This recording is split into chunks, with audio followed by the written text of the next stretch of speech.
నమస్తే. గతంలో ఒకరితో వివాహం చేసుకొని, మరొకరితో వివాహేతర సంబంధాలు పెట్టుకున్న వారికి, వారు చేసిన తప్పు రుజువైతే ఐపీసీ సెక్షన్ 497 ద్వారా కఠినమైనటువంటి శిక్షలు పడేవి. కానీ ఇటీవల సుప్రీంకోర్టు 497ను రద్దు చేయడంతో నిజంగా ఇలాంటి ఇల్లీగల్ అఫైర్స్ రోజుకొకటి కనిపిస్తున్నాయి.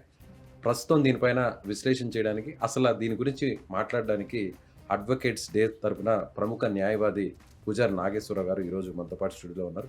సార్ నమస్తే సార్. సార్ మీరు చాలా సీనియర్. చాలా కేసులను మీరు వాదించారు. చాలా కేసులు కూడా పరిష్కారం చూపించారు. అదేవిధంగా డివోర్స్ తీసుకోవడంలో, ఇప్పించడంలో మీరు చాలా స్పెషలిస్ట్. సో నిజంగా ఇంక వేరే మార్గం లేదా? వేరే సొల్యూషన్ లేదా?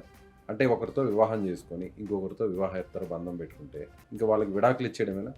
అంటే ఇప్పుడు మనకి ఇంతకుముందు ఏంటంటే మనకు ఎవరన్నా ఇల్లీగల్ అఫైర్స్ కానీ వివాహేతర సంబంధాలు పెట్టుకున్నప్పుడు ఏంటంటే మనకు 497 ఐపీసీలో మనం క్రిమినల్ కేసు పెట్టడానికి అవకాశం ఉంటుండే.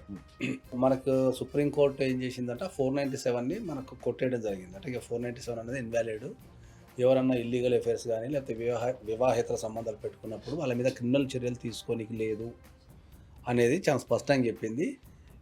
దాంతోపాటు ఏం చెప్పిందంటే మీరు సివిల్గా వాళ్ళ మీద చర్యలు తీసుకోవచ్చు by the way of divorce or any other options అని చెప్పింది. సో వివాహేతర సంబంధాలు పెట్టుకున్నప్పుడు ఏంటంటే క్రిమినల్గా లేదు కానీ జనరల్గా సివిల్గా మనం వాళ్ళ మీద కేసులు వేయచ్చు. మనం ఫస్ట్ సివిల్ కేసులు అంటే ఎలా సార్? సివిల్ కేసులు అంటే ఏంటంటే ఫస్ట్ డైవర్స్ వేసుకోవచ్చు.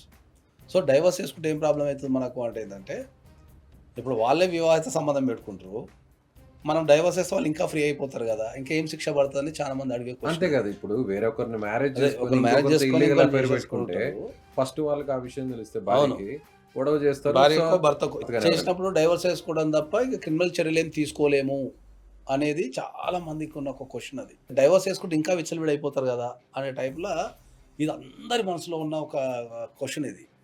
కానీ అందరికి తెలియని విషయం ఏంటి అంటే సివిల్ కేసులలో ఒక ప్రొవిజన్ ఉంది. ఏం ప్రొవిజన్ అంటే ఏంటంటే ఒక వివాహం చేసుకున్న తర్వాత భార్య కానీ భర్త కానీ ఇల్లీగల్ రిలేషన్షిప్లకు పోతే వాళ్ళు అలా చేయటం వల్ల నా లైఫ్ ఖరాబ్ అయింది అని చెప్పేసి వాళ్ళ మీద మనం డ్యామేజెస్ సూట్ ఫైల్ చేయొచ్చు. ఓకే, అంటే భరణంలాగా భార్య అయినా భర్త ఇద్దరు ఎవరైనా ఒకరు, దానికి జెండర్ లేదు. ఇంకా ఇప్పుడు ఒకవేళ భార్య రిలేషన్షిప్లోకి పోయింది అనుకుందాం, భర్త వేసుకోవచ్చు డ్యామేజ్ సూట్. నాకు రావాల్సిన ప్రేమని, నాకు రావాల్సిన దాన్ని వాళ్ళు ఇంకోళ్ళకి ఇస్తున్నారు కాబట్టి డ్యామేజ్ సూట్ వేసుకోవచ్చు.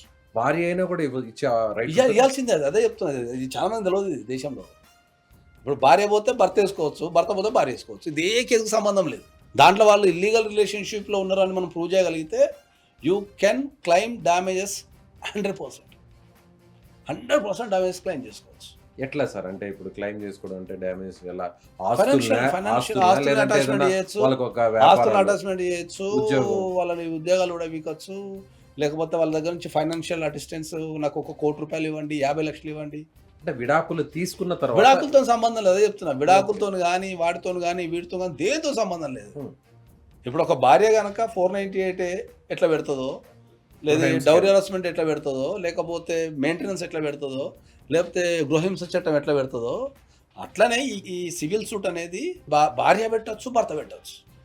ఇతర ఏ కేసులతో సంబంధం లేదు. అసలు విడాకులు లేకుండా డైరెక్ట్ వేసుకోవచ్చు. విడాకులతో సంబంధం లేదు, నీకు ఏ కేసుతో సంబంధం లేదు. డైరెక్ట్ కోర్టుకి వెళ్ళి వాకింగ్ చేసేసి ఇగో నేను పలానా వ్యక్తిని పెళ్లి చేసుకున్నా, ఈ పెళ్లి చేసుకున్న తర్వాత పలానా వ్యక్తితో రిలేషన్షిప్లు ఉండటం ద్వారా నా జీవితం అంతా ఖరాబ్ అయిపోయింది కాబట్టి నేను డ్యామేజ్ ఫైల్ చేసేసుకుంటున్నాను వేసుకోవచ్చు. దాంట్లో ఏముంటుంది, మ్యారేజ్ ఎగ్జిస్టింగ్లో ఉండాలి first point. Divorce case pending ఉన్నా వేసుకోవచ్చు, ఇంకా డైవర్స్ పెండింగ్ ఉన్నా కూడా వేసుకోవచ్చు. ఓకే, డైవర్స్ అయి ఉండకూడదు ఎగ్జిస్టింగ్ పాయింట్. రెండోది మనం ఆ రిలేషన్షిప్ని ప్రూవ్ చేయగలగాలి. ఈ రెండు కండిషన్స్ ఉంటే నువ్వు definitely you will get that damages very high. అంటే ఇప్పుడు ఎవిడెన్సెస్ అంటే ఏంటి? Case to case for example కొన్ని ఉదాహరణలు అంటే ప్రూవ్ చేయాలి అంటే వాళ్ళిద్దరు ఒక రిలేషన్ లోనే ప్రూవ్ చేయాలంటే మనకు వాట్సాప్ చాట్లు కానీ, లేకపోతే మనకు ఫోన్ కాల్ రికార్డింగ్స్ కానీ, లేకపోతే ఒక దగ్గర స్టే చేయటం కానీ, ఇప్పుడు హోటల్ రూమ్లలో స్టే చేయటం కానీ, ఒక దగ్గర ట్రావెలింగ్ చేయటం కానీ, రెగ్యులర్ కలవటం కానీ, ఇట్లా చాలా ఉంటుంది. దానికి ఒకటి అని చెప్పలేము మనం. కొన్ని సందర్భాల్లో రెడ్ హ్యాండ్గా పడతారు, కొన్ని సందర్భాల్లో ఏం చేస్తారు, రెడ్ హ్యాండ్గా పడతారు. ఓకే, అట్లా ఎవిడెన్స్ అనేది మనకు కొన్ని సందర్భాల్లో డైరెక్ట్ ఎవిడెన్స్ ఉంటుంది, కొన్ని సందర్భాల్లో ఇండైరెక్ట్ ఎవిడెన్స్ ఉంటుంది. ఇల్లీగల్ రిలేషన్షిప్లో కానీ వివాహేతర సంబంధాల్లో కానీ వెళ్ళినప్పుడు క్రిమినల్ కేసులు లేవు కదా, డైవర్స్ తీసుకుంటే వాళ్ళు మరింత ఫ్రీ అయిపోతారు కదా, మరి వాళ్ళని ఎట్లా శిక్షించాలి మేము? అవును. చాలా అంటే మందిలో అదే చట్టంలో అనుమానం. ప్రొవిజన్ లేదా? అంటే వాళ్ళు పెళ్లి చేసుకొని ఎవరితో పడితే అంతా వెళ్ళిపోతే మేము కళ్ళు మూసుకొని చూడాలన్నా అనేది ఒక క్వశ్చన్ చాలా మందిలో ఉంది. చాలా మంది మదిలో ఉంది అది. వాళ్ళు they can claim the damages. నీకు జరిగిన అన్యాయానికి నువ్వు సివిల్ కోర్టుకి వెళ్ళి నువ్వు సూట్ వేసుకొని డెఫినెట్లీ 100% నువ్వు ప్రూవ్ చేయగలిగితే డెఫినెట్లీ నీకు డ్యామేజ్ వస్తుంది. జనరల్గా ఇది విడాకుల సందర్భంలో అనేది భరణం అనేది నష్టపరిహారం అది అని వేరే. చెప్తారు. అదే అంటే చెప్తున్నా. ఇప్పుడు భార్య అసలు భర్తలు ఇద్దరు కొనసాగుతున్న ఆ రిలేషన్ లో ఇప్పుడు అదే అదే అంటున్నా. ఇప్పుడు డైవర్స్ కేసు కూడా పెండింగ్ ఉంది, ఉమ్, అడల్టరీ ఉంది. డైవర్స్ కేసు పెండింగ్ ఉంది, అడల్టరీలో ఉన్నారు అనుకుందాం. ఆ కేసుతో సంబంధం లేదు, ఇది సపరేట్ కేసు. అది వేరే ఇది ఇది వేరే. వేరే. నువ్వు సపరేట్ పోయి ఆ వ్యక్తి అడల్టరీ ఇల్లీగల్ రిలేషన్షిప్ ఉండడం ద్వారా నా జీవితం మొత్తం ఖరాబ్ అయింది కాబట్టి నాకు డ్యామేజెస్ ఇవ్వండి అని చెప్పేసి భార్య కానీ భర్త కానీ ఇద్దరు వేసుకోవచ్చు. వాళ్ళకి సమానం కూడా దక్కాలి. అది ఎంతకాలం పాటు ఏది ఆ భరణం మీరు భరణం అనేది ఒకటే డ్యామేజెస్ అనేది సింగిల్ టైమే ఇస్తారు. సింగిల్ టైం 10 లక్షల, 20 లక్షల, 30 లక్షల, 50 లక్షల, కోటి రూపాయల, 5 కోట్ల, based on the circumstances and based on the facts the court will decide. అతను ఫైనాన్షియల్ లేదా తను ఫైనాన్షియల్ పొజిషన్ బట్టి.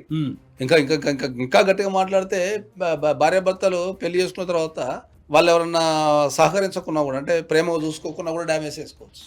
మాట్లాడుకున్నా, ప్రేమ చూసుకోకుండా. ఇప్పుడు భార్యాభర్తల రిలేషన్షిప్ ఏంది? టు ఎక్స్చేంజ్ ఎవ్రీథింగ్ కదా. మరి ఒక సైడ్ నుంచి ఏం రాకపోతే నేను పెళ్లి చేసుకుని ఏం చేయాలా? అంతే కదా. పూజ చేయాలనా? So they can file a suit. మీ సర్వీస్ లో ఎవరికైనా ఇలా ఇప్పించడం జరిగిందా? మీ career లో? ఇప్పించడం జరిగింది కాబట్టి నేను ఇంత ఖచ్చితంగా 100% అని చెప్తున్నాను. నేను ఈ ప్రొవిజన్ చాలా మందికి తెలియదు. ఎందుకంటే లాలో ఎక్కువ ప్రయోగాలు చేసేది నేనే. ఎక్కువ ప్రయోగాలు కానీ, పదాలు కానీ, దాని వ్యవస్థను కానీ చెప్పేది నేనే. అంటే మా దగ్గర ఉన్న కేసులలో వీళ్ళందరూ బాధపడేది ఏంటంటే, సార్ నేను పెళ్లి చేసుకున్నా, ఇల్లీగల్ రిలేషన్షిప్ వెళ్ళిపోయింది, ఇటు చూస్తున్నామో నేను కేసు పెట్టడానికి లేదు, డైవర్స్ చేసుకుంటే వాళ్ళు కావాల్సింది దక్కింది కదా సార్, మరి నా జీవితం అన్యాయం అయిపోయినప్పుడు నేను ఎట్లా బతకాలా, నేను చేసిన తప్పేంది అని అడిగిన దగ్గర నుంచి పుట్టిన ఆలోచన ఇది. ఆ సెక్షన్ వాళ్ళని మనం క్షమించలేమా, వాళ్ళని మనం శిక్షించలేమా అనే దగ్గర నుంచి ఏడవద్దు. ఫర్ ఎగ్జాంపుల్ ఎవరైనా భార్య బాధితులో లేకపోతే భర్త బాధితులు ప్లెయిన్ అదే నేరుగా పోలీస్ స్టేషన్ వెళ్ళి కేసు పెడతారు. వేరే పోలీస్ స్టేషన్ తీసుకోరు కదా, కోర్టుకి వెళ్ళాలి. డైరెక్ట్ కోర్టుకి వెళ్ళి కోర్టులో వెళ్ళాలి. అడ్వకేట్ ద్వారా వేసుకోవాలి. ఓకే. ఇల్లీగల్ రిలేషన్షిప్స్కు, వివాహేతర సంబంధాలకు, అడల్టరీకి పోలీస్ స్టేషన్లో అసలు తీసుకోరు. పోలీసులు ఇన్వాల్వ్మెంట్ లేదు దాంట్లో. లీగల్ గానే ఫైట్ చేయాలి. లీగల్గానే అది కూడా నువ్వు ఈ సూట్ వేసుకొని, డ్యామేజ్ సూట్ వేసుకొని నువ్వు ఫైట్ చేయాలి. డెఫినెట్లీ వస్తుంది. మనం ప్రూవ్ చేయగలిగితే మాత్రం నువ్వు definitely you can win the damages. So అలా భయపడే వారికి ఇది ఒక అవకాశం అంటారు. అవును, వాళ్ళని శిక్షించడానికి ఇది ఒక పద్ధతి. నేను పెళ్లి చేసుకున్న ఒక నమ్మకంతో నేను పెళ్లి చేసుకున్నా, నువ్వు మన పెళ్ళికి ఉండాల్సిన డ్యూటీస్, రెస్పాన్సిబిలిటీస్ చేయాలా. అది చేయకుండా నువ్వు పోయి వేరే వ్యక్తితో నువ్వు రిలేషన్షిప్లోకి వెళ్ళిపోతే మరి నా లైఫ్ ఖరాబ్ అయింది కదా, మరి దానికి ఎవరు రెస్పాన్సిబిలిటీ వహించాలా? Right sir. నిజంగా అడ్వకేట్స్ డే రోజున ఒక మంచి పాయింట్ని మీరు చెప్పారు. చాలా మంది కూడా సుప్రీంకోర్టు ఎప్పుడైతే ఆ సెక్షన్ని రద్దు చేసిందో అందరూ కూడా ఇక ఇల్లీగల్ అనేది పబ్లిక్ అయిపోయింది, ఎవరికి భయపడాల్సిన అవసరం లేదు అంటూ కూడా విర్రవేగిపోతున్నారు, విచ్చలబెట్టుతనం అయిపోతుంది. సో మీరు చెప్పినటువంటి మీరు సివిల్ సూట్ వేయండి, బట్ డెఫినెట్లీ విన్ అవుతాం. Thank you sir, thank you so much. ఇది ప్రముఖ అడ్వకేట్ పూజారి నాగేశ్వరరావు గారు చెప్పినట్టుగా ఖచ్చితంగా ఎవరు కూడా ఇక భయపడాల్సిన అవసరం లేదు. ఇల్లీగల్ అఫైర్స్ ఉన్నవారు ఎవరైనా సరే ఆ విషయం తమ దృష్టికి వస్తే నేరుగా కోర్టును ఆశ్రయించి తమ అడ్వకేట్ ద్వారా లీగల్గా ఫైట్ చేయొచ్చు, వారి దగ్గర నుంచి నష్టపరిహారాన్ని కూడా పొందవచ్చు అన్నటువంటి అంశాన్ని పూజారి నాగేశ్వరరావు గారు మన దృష్టికి తీసుకొచ్చారు. Thank you so much.